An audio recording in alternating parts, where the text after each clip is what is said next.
কবিতা পাঠের সময় এখন। আমরা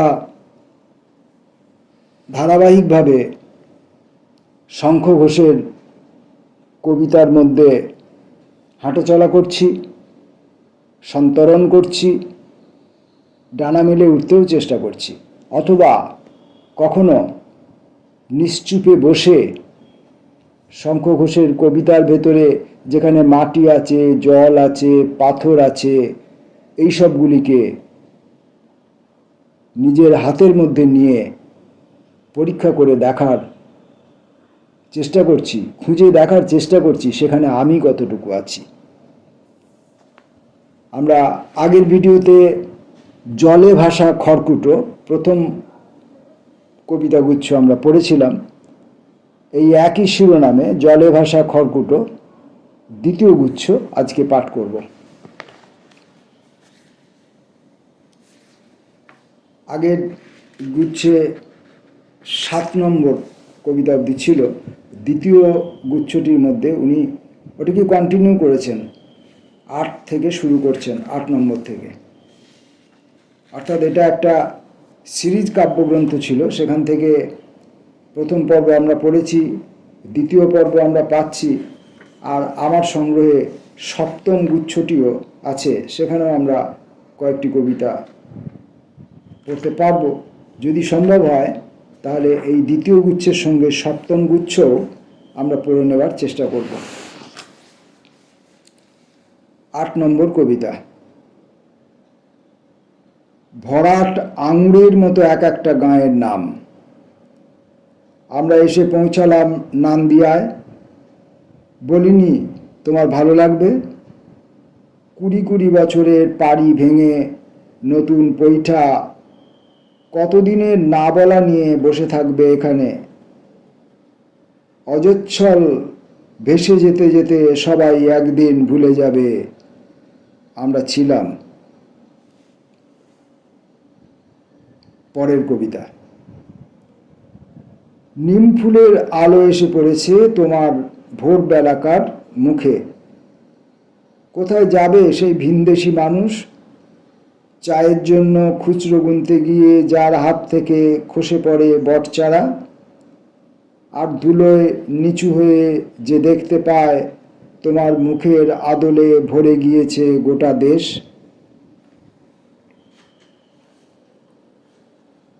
10 নম্বর কবিতা।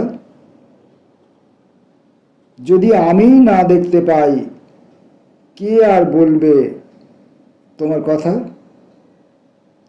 ওই বৃন্তের প্রস্ফুরণে চুমুক দিয়েছিল অন্ধকার, আর তার থেকেই পাকে পাকে ভেঙে যাচ্ছিল বাঁধ। পিচ্ছিলতার দিকে গড়িয়ে যাবার আগে আমার চোখে মুখে তোমার মসৃণ পাটক্ষেত। আর তাছাড়া 11 নম্বর কবিতাটি, এই কবিতাগুলির মধ্যে এমন একটা বিভিন্ন অংশে যে তিনি ভাগ করে করে লিখেছেন, অথচ এই প্রত্যেকটি ভাগের মধ্যে এমন একটা ঘনিষ্ঠতা রয়েছে, এমন একটা সম্পর্কতা রয়েছে, এমন একটা কন্টিনিউটি রয়েছে যে ওই অংশগুলির সংখ্যার দ্বারা চিহ্নিত অংশগুলিকে আলাদা করে উল্লেখ করার খেয়াল অনেক সময় থাকছে না। পাঠের ভেতর যে আবেগ, সে আমাকে পরবর্তী লাইনের দিকে ধাবিত করছে। 11 নম্বর। আর তাছাড়া ওরা বলছিল ভালোবাসা কথাটার গায়ে ঝুলে আছে মৌচাক। এই 2 লাইন এই কবিতাটা।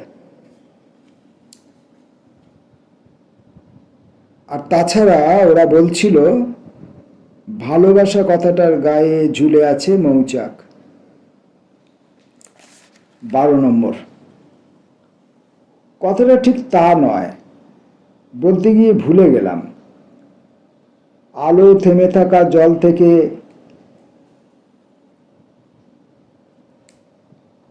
ছেলেমেয়েরা খুঁটে তুলছিল মাছের কণা। তাদের মুখের প্রতিবিম্বে এক লহমা থমকে গিয়েছিল সর্বনাশ। আর যদিও তুমি কোথাও ছিলে না, আমার আগুলে এসে কেঁপে যাচ্ছিল তোমার নাক্তক্ষত আঙুল। 13 নম্বর অংশ, শহরের কামড় আমার ঘাড়ে, চোখের ঢালুতে কালো দাগের মানে আছে, পাঁজরগুলি নরম হয়ে আসছিল যেন খসে পড়া পালক। তাহলে তো তোমার কথাই সত্যি হলো। আর আমিও যে জানি না তা নয়। মটর দানায় ভিজে ঠোঁট রেখে শুয়ে থাকতে থাকতেই শরীর কুয়াশা হয়ে গেল। 14 নম্বর কবিতা, ওই ভুরু, ক্ষীণ পক্ষপাত, এতদিন পরে এই দ্বাদশীতে এলে, তুমি এলে, শূন্য থেকে শূন্যে ঝরে রূপলি প্রপাত। এই দ্বিতীয় কবিতাগুচ্ছের শেষ কবিতাটি 15 নম্বর। নাই যদি হতো, ধরো যদি নাই হতো, পলিমাটি দিয়ে বানিয়ে তুলছিলাম মুখ, কত অপমানের চিহ্ন, কত ভুল বোঝার বিন্দু বিন্দু করে গেঁথে দিচ্ছিলাম। তবু ওই মুখ কেবলই জেগে উঠছিল, জেগে থাকছিল উপকথার মতো, বৃত্তান্ত থেকে বৃত্তান্তে গড়িয়ে যাচ্ছিল। আর তার আবহাওয়ায় বোকা হয়ে থাকতে বেশ ভালো লাগছিল আমার। জলে ভাসা খড়কুটো দ্বিতীয় গুচ্ছ পড়ে ফেললাম। অতএব স্বচ্ছন্দেই আমরা আর যে একটি অংশ আছে আমার সংগ্রহে, জলে ভাসা খড়কুটোর 7ম গুচ্ছ, সেটা আমরা পড়ে নিতে পারব। জলে ভাসা খড়কুটো 7ম গুচ্ছ। এখানে কবিতার সংখ্যা 48, অর্থাৎ বুঝতে পারছেন আমরা এই জলে ভাসা খড়কুটোর অনেকগুলো কবিতা পাঠ থেকে বঞ্চিত হলাম। চেষ্টা করব আমরা এই সম্পূর্ণ কাব্যগ্রন্থটি বা এই সম্পূর্ণ সিরিজটিকে ভবিষ্যতে সংগ্রহ করতে। আপাতত 48 নম্বর। তবে কি সম্পূর্ণ হলো দেখা, এবারে সম্পূর্ণ হলো দান,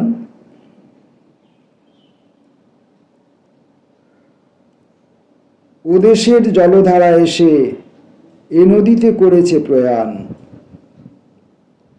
তুমি কেন আধখানা মেখে যুবাদের মতো মৃয়মান। 49 নম্বর অংশটি 2টি লাইনে, যতদূর পিপাসাতে এ শরীর সাড়া দিতে পারে, আগুন জ্বালিয়ে যাও ততদূর পাতায় পাতায় তুমি শানুমূলে পাইনের বন। আবার একবার পড়ি, যতদূর পিপাসাতে এ শরীর সাড়া দিতে পারে, আগুন জ্বালিয়ে যাও ততদূর পাতায় পাতায় তুমি শানুমূলে পাইনের বন। 50 নম্বর অংশ, রাতের পেয়ালা শেষ হলে দেবতা ভোরের আলো খান, আঙুল এখনো বিজড়িত, পুতুলে লাগেনি আজও টান, নিঃশেষের কাছে এসে গেলে অপ্রেমিকও প্রেমিক সমান। 51তম অংশটি জলে ভাসা খড়কুটোর 7ম গুচ্ছের 51তম অংশটি এই গুচ্ছের শেষ কবিতাটি। এটিও 2 লাইনের কবিতা। কে তোমার কথা শোনে, তুমি বা শোনো কার কথা, তোমার আমার মধ্যে দুমহাদেশের নীরবতা। আরেকবার পড়ি, কে তোমার কথা শোনে, তুমি বা কার কথা, তুমি বা শোনো কার কথা, তুমি বা শোনো কার কথা, তোমার আমার মধ্যে দুমহাদেশের নীরবতা। আজকের মতো আমরা শঙ্খ ঘোষের কবিতা পাঠ পর্ব এখানে শেষ করছি। আসবো পরের ভিডিওতে আবার অন্য শঙ্খ ঘোষকে নিয়ে। ততক্ষণের জন্য নমস্কার।